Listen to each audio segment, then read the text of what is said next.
जितनी बड़ी वजह उतनी बड़ी जीत। आप सफल होना चाहते हो, क्यों होना चाहते हो? कोई वजह होगी या फिर कोई ज़रूरत होगी, लेकिन जितनी बड़ी वजह होगी जीत भी उतनी ही बड़ी होगी। हमारी समस्या क्या है? मतलब हम सब की, उसमें मैं भी हूँ। यही कि किसी काम को शुरू तो कर देते हैं मगर कुछ दिनों बाद ही उसको छोड़ देते हैं। मोटिवेशन खत्म हो जाता है। आखिर ऐसा क्यों होता है? कभी आपने सोचा है? इसके बारे में सीधा सा उत्तर है दोस्तों, क्योंकि हमारे पास उस काम को करने की कोई बड़ी वजह नहीं होती। चलिए इसको एक उदाहरण से समझते हैं। आपको दौड़ने में बहुत दिक्कत होती है, आपका वज़न ज़्यादा है या आप भाग नहीं सकते। कोई आपसे कहे कि 500 मीटर भाग कर दिखाओ, आप मना कर देंगे क्योंकि कोई वजह ही नहीं है।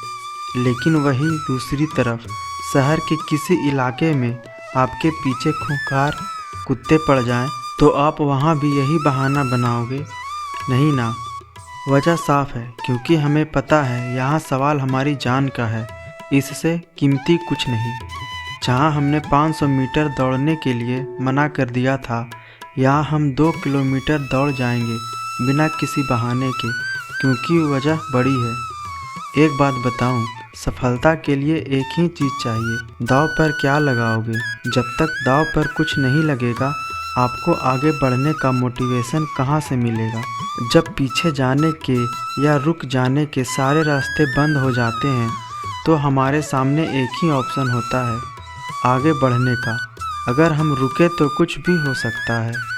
दशरथ मांझी का नाम सुना होगा आपने।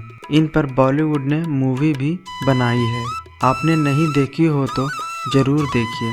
नवाजुद्दीन सिद्दीकी ने इसमें दशरथ मांझी की भूमिका अदा की है।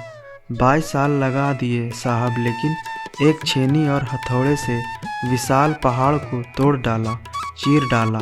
क्योंकि दुनिया पागलों ने बदली है। और वजह बड़ी थी।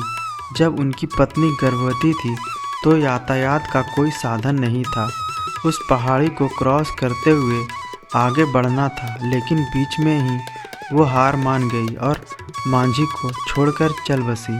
तभी मांझी ने ठान लिया कि मुझे यहाँ रास्ता निकालना है, और 22 साल लगे लेकिन सफल हुए।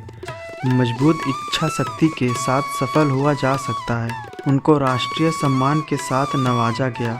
हमें काफ़ी कुछ सीखने को मिलता है इनकी जीवनी से। अगर आप भी सफल होना चाहते हो या आगे बढ़ना चाहते हो, तो लक्ष्य के साथ साथ वजह बड़ी रखना, वही हमें आगे बढ़ने का हौसला देगी।